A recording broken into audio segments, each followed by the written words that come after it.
everybody, it's Nick from PressStarComic.com. We're here at Castle Video with the man, the myth, the legend, rec.games.pinball on Google Groups. It's Captain Kirk. Captain Kirk, nice to see you, sir. Nice to have you guys here today. All right, thank you. I just have to tell you, we love this place in Jersey. It's a great place.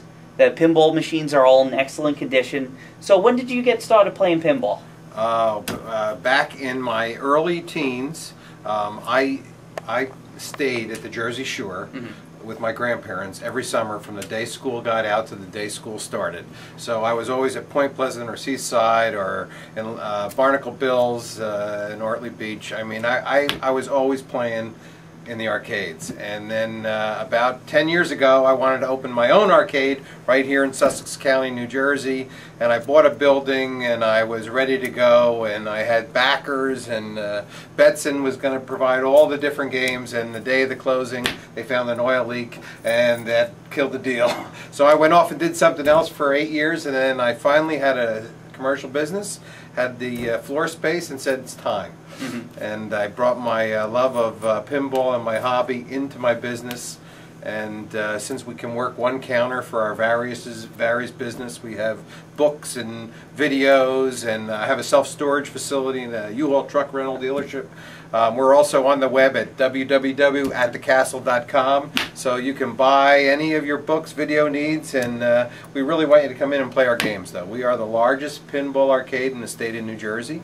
Once we hit our 13th machine, I was told 12 was the largest somewhere else down in one of the shore locations, but we hit 13 and we never looked back. Now we're at 22 strong. And now, there's been a lot of talk about, I think Gary Stern, that runs Stern Pinball, said it the best. It's not that people don't like pinball, there's just no places to play pinball. Do you agree with him with that? Well, there's the home market, but there's certainly not any places around here even that have pinball on location for coin drop. Yeah. And that, you know, if he believes that half of his marketplace is operators, they pretty much don't have the technicians to support it, and they don't want to spend the time to go out and keep the games running and clean. Now, what do you think of all of Stern's newest releases that have been coming out now? Well, I think it's important that they keep coming out with new releases. Not every game, not every theme is going to appeal to every player. Some of them have been better than others, and I hear it from the players. As soon as it hits the floor, Batman, how does that compare to Indiana Jones? How did that compare to Spider-Man?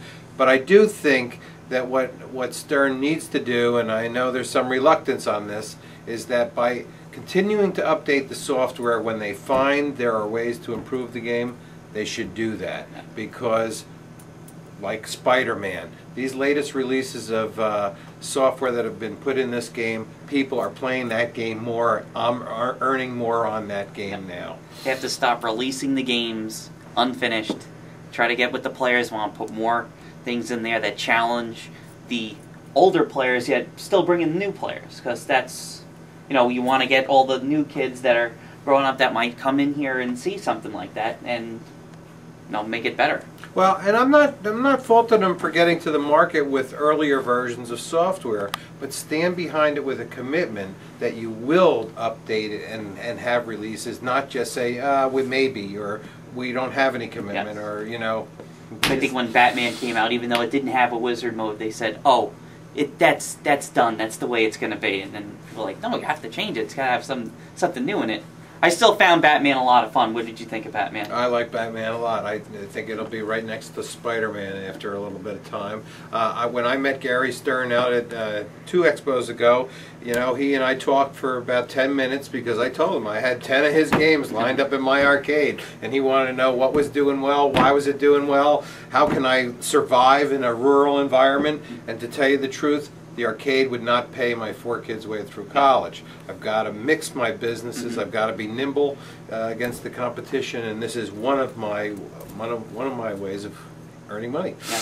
Now, the usual question: if you were stranded on a desert island and you could only have 3 machines, 3? Oh, that's better than 1. Yeah. 3 machines. All right, 3 machines. Okay. If you could only have 3 machines, regardless of you own them or not, which one would they be and why? Okay, and this is not in a priority order. Okay, but Medieval Madness is definitely one of my 3 machines.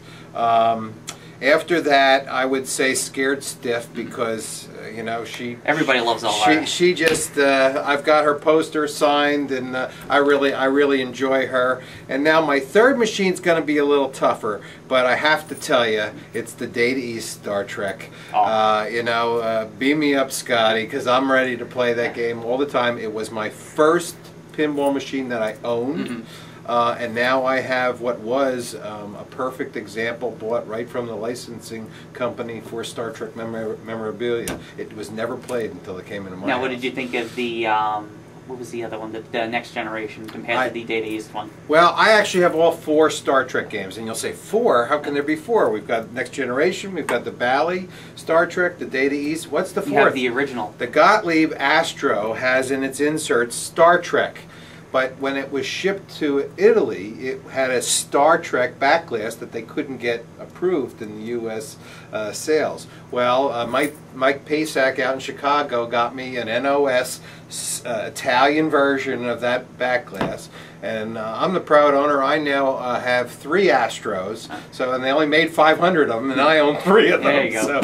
So I'm pretty happy to have all 4 Star Trek games. I think my handle, Captain Kirk, is something that I'm proud of. I love my name. I love the show. I love the theme. But that would make it, I know it would make it for a lot of players because of gameplay, but it's a fun game for me, and it's nostalgic. Well, Kirk, we got to thank you very much for having us here again. I'm really glad you came. We love coming here. I wish we could come here more rather than being in Long Island where we don't have any more pinball places. We have a Ripley's Believe It or Not that doesn't really work, as you probably saw from the other video. But once again, thank you for having us. All right, thanks a lot, guys. Great place. Come down here in Sussex, New Jersey, and the website is atthecastle.com. www.atthecastle.com. Say that again. I said vibrate.